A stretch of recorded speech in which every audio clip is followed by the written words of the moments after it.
Welcome to Morning Devotion with Ken Gurley. Devotions designed to inspire you on your daily walk with God. Here's your host, Ken Gurley.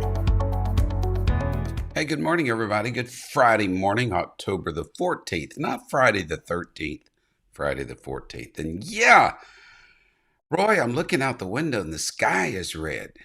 Some of you meteorological experts sort of give me an explanation there. Sky's red. I guess I know sunrise. I get it. Morning devotion. You're the brightest.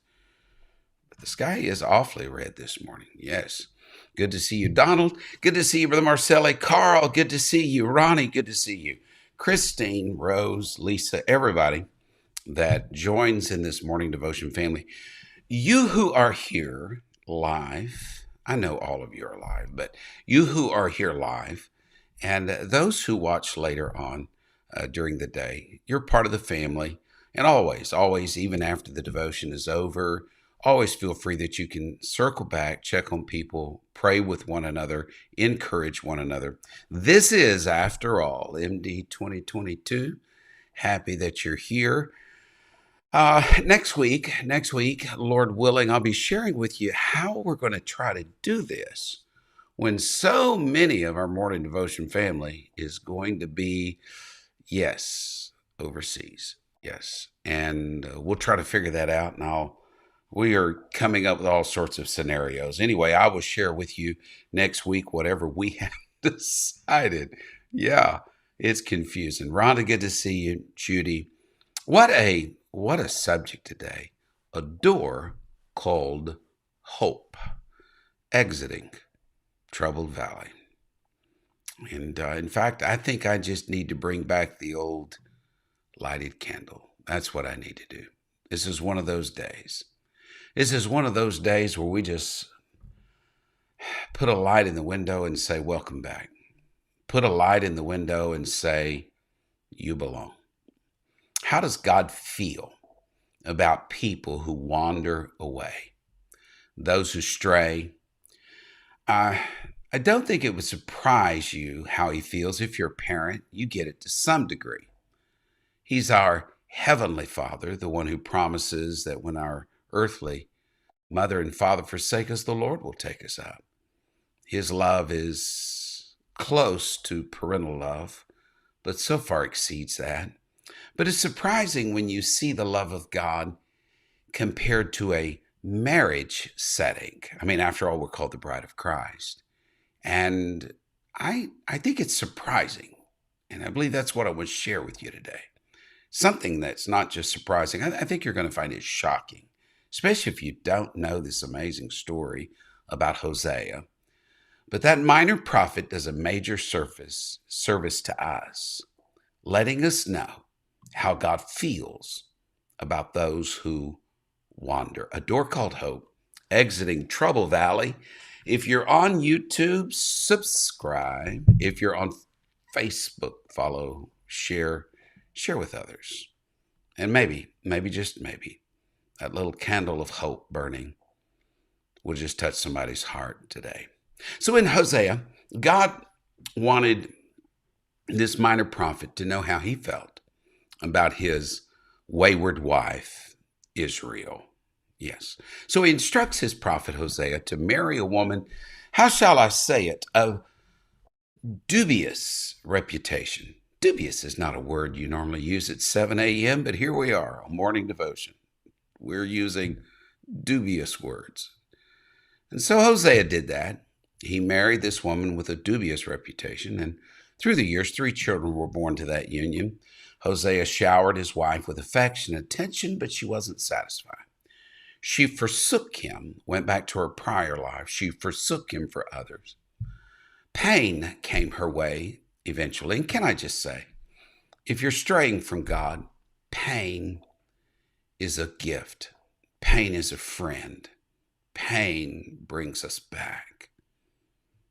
Those who are pain-free, those who have so seared their conscience, those who don't sense the pain, are those who are not gifted with pain when they stray from God. Those are the ones it's so difficult for them to ever come back. But nothing's impossible with God. We got a light burning. Yes, we do. In morning devotion for every prodigal, for everyone that's strayed, for every backslider. Yes. So Pain came to Mrs. Hosea by the name of Gomer, and eventually she was sold into the bondage of slavery. Hosea found out about it, went and redeemed her, literally bought her back. God must have smiled at that and said, yeah, redemption, that's what I do. And that's the way I feel, Hosea, about my wayward wife. I tried to reach out. I tried to bless her, bless her, bless her. Then I tried to reach her with affliction, sorrow, and memory, but she just wouldn't come back. And so I decided, Hosea, that I've got to change tactics, that the relationship will only be restored if I prove my willingness to show mercy where she deserves judgment, kindness, and compassion. In fact, Hosea 2, this entire chapter of Hosea is filled with I wills from God. I wills. I mean, I don't know, a couple of dozen, 25 or 30 I wills spoken by God. You can get lost in the wonder of what God's prepared to do, not for those who stayed by his side, not for those who were always faithful, but for those who strayed, those who separated themselves from the love of God. But when you read these I wills, you wonder what can separate us from the love of God. His love is so inexhaustible. Yes, it gives credence to that idea that we didn't choose him, he chose us. Yes, he loves us. And so we find God's bride, Israel, bruised by sin. This was the metaphor in Hosea 2. She's wounded by hurt. She's been bruised and beaten in tattered garments, and she hears a voice saying, I love you more than this world does. Do you remember how good I was to you? Think about what I gave to you. She looks around and asks, who is that speaking so comfortably to me? This is the book of Isaiah. It's as if someone's speaking heart to heart. I recognize that voice. Is that the voice?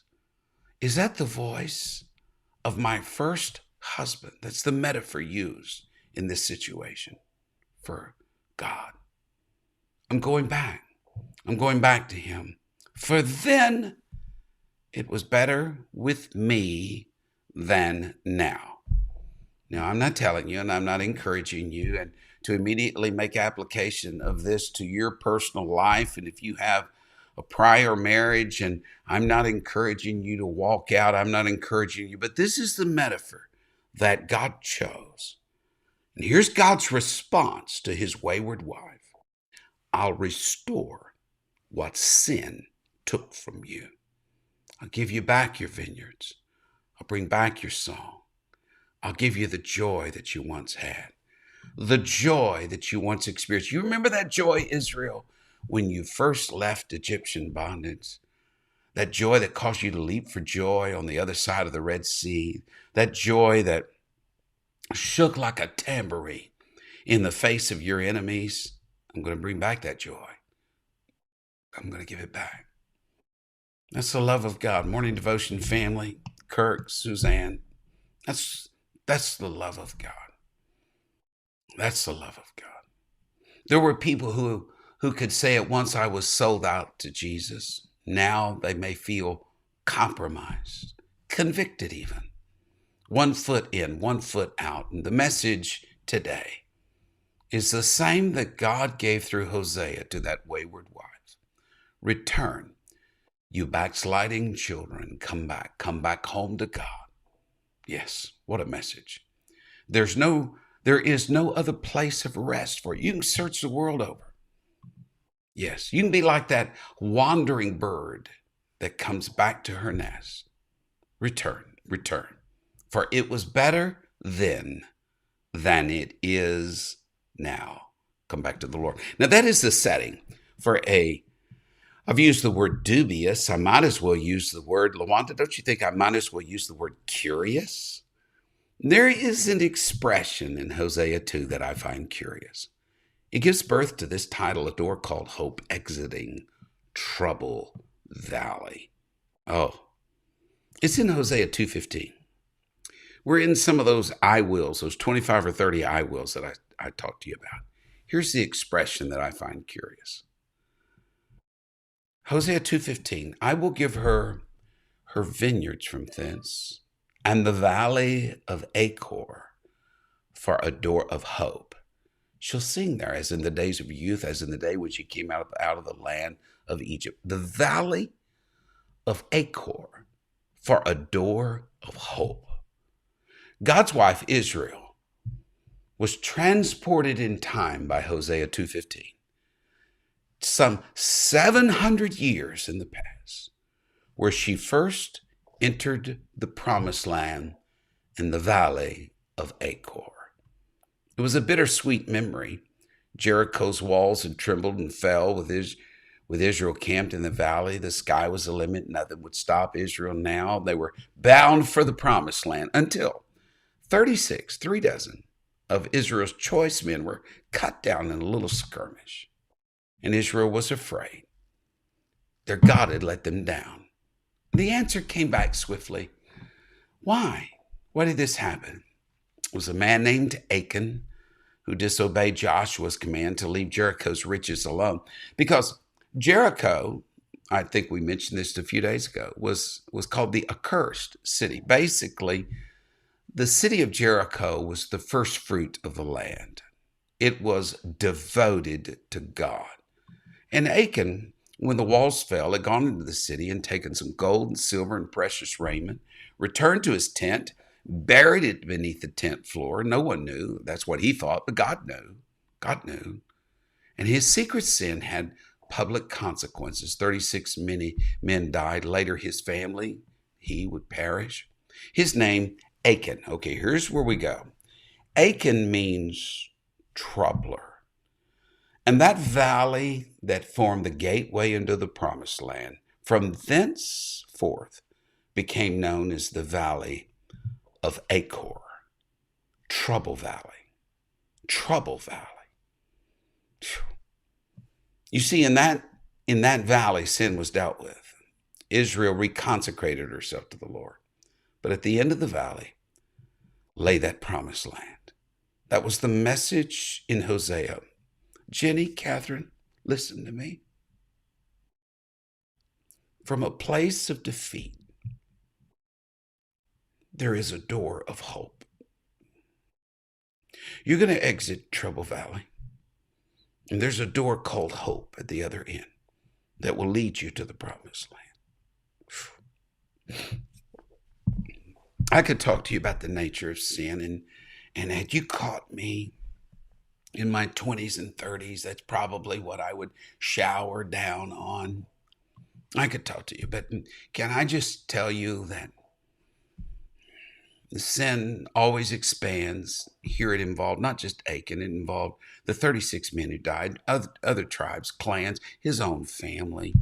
Sin just keeps expanding, expanding, expanding. But I don't think that's what the downtrodden need to hear right now. They've probably preached 1,000 more eloquent sermons to themselves than anything I could say. I just want to say that there is, in the midst of Trouble Valley, the one who called himself the door, the one who called himself the way, the truth, and the life. That one is the door of hope. And you can get out of Trouble Valley by stepping through a door of hope. Can I describe what was so special about that valley of Achor when God said, I'm going to give you a door of hope in the valley of Achor. Hey, Israel, I'm going to let you have a chance to come back to me. I'm going to give you, right in the midst of your difficulties, in the greatest problems that you face, I'm going to open up a door of hope. What was so special about that place, that Trouble Valley? It was a place of restored blessings that God promised through Hosea to his wayward wife. I'm going to give her, I will give her vineyards from thence, to hers. I will give her vineyards. In other words, I'm going to give her back everything that had her name on it, that I intended to give her, but that the enemy took away from her through her sin. You see, earlier when Israel was marching headlong into sin, God tried to slow her down. He said, I'm going to take away your vines and I'm going to take away your fig trees. Not everybody that strays from God will realize that at first. In fact, it's one of the curious things I've seen. Some people who walk away from God are just inordinately blessed with the things of this world. And it takes them a long, long time to realize that inanimate things can't replace living things, and the temporal doesn't substitute adequately for the eternal. I mean, how can you put a price tag on joy, peace, trust, when all of that is stripped from you? Yes. It's like a dream in a night when a person wakes up and finds themselves in darkness.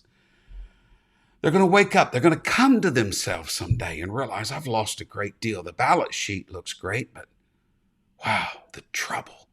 I'm in trouble valley. What God took away when they turn their back to him, he will restore. You see, in trouble valley, God creates a door of hope where he promised, I will give you back the blessings. Oh, I will give her vineyards. What a peculiar sense of possessiveness there. I will give her vineyards. Yes. It's sort of like saying this is not just the church. This is not your church. This is my church. There's a unique possessiveness that comes to those who come back. I took it for granted before. I'm not going to take it for granted again. Nobody's taking me from this place again. This is my church. This is my pastor. This is my pastor's family. These are my leaders. These are the people that care about me. This is my family. I will give her vineyards back. Earlier, he'd taken away the corn and the flax, the food and the clothing. But he gives back something that's not even needed for daily life. It's not the bread, fish, and eggs that Jesus spoke of. Vineyards. It speaks of the joy, of the exuberance. I'm not just going to give her back things. I'm going to give her back her joy. God's not stingy. Brenda, God's not stingy in returning things to us. He wants to load us down with blessings. Blessings enough to satisfy the soul. Blessings enough to restore what the evil years, what the locust had taken from us. He gives us vineyards of access to his throne room through prayer. He gives us vineyards of fellowship with God. He restores our walk with him. He gives us vineyards of confidence toward God. Oh, you know in whom you have believed. You're persuaded that he can keep you. He gives us vineyards of usefulness, meaningful service. He restores. That's the first thing that happens in that trouble valley when God unlocks the door of hope, is he returns the blessings. But second, it's a place of revived dreams. I will give her the valley of Achor for a door of hope. Whew. Achor. In spite of its name, Trouble Valley, it was to Israel what, I guess, let me think, if maybe the arch in St. Louis is to America. It was the arch there is the gateway to the West, and maybe that's what Achor meant to Israel. It was their first sight of the promised land. It was the first sight of victory. It's the first sight that you realize he's seen me through. He is able to keep that which I've committed to him. I'm going to enter into fields that I didn't plant. I will step into a home that I didn't build. It's a blessed day when you come back to the Lord. You're going to have better days ahead. But that first day of stepping through that trouble valley into that door of hope, you're going to say, my dream's back. I'm back. You remember that moment that Joseph remembered the dream? when his brethren had fallen before him. He had been through so much trouble. But there's a day your dreams are going to come back. God's going to give them back. You're going to say, I'm back. I'm starting over again. And God can lead you on. Those of you who feel like you've regressed in God, you've slidden back in God, he gave you that trouble valley only so that he can open up the door of hope. What trouble are you going through this morning? What trouble? Are you not doing good in your business affairs? I read an article yesterday. The playoffs are going on in Major League Baseball. How much gambling's going on? Have you gambled away something in your life? Is your moral life wasting away? Has your altar been torn down and lost? Have you lost your family? Have you lost your marriage? Have you lost your self-respect, your dignity, your job, your home, your possessions, your peace of mind? In trouble, there is a door called hope. This is the third thing. He not only gives our blessings back, he not only gives our dreams back. Third, it was a place of renewed songs. There's one of the most beautiful expressions in all of Scripture. God said, she shall sing there as in the days of her youth. Do you know, Jenny, do you know a little religion is a miserable thing? Do you know knowing a little can make you miserable?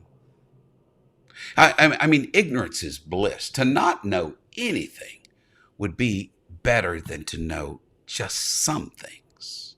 Yes.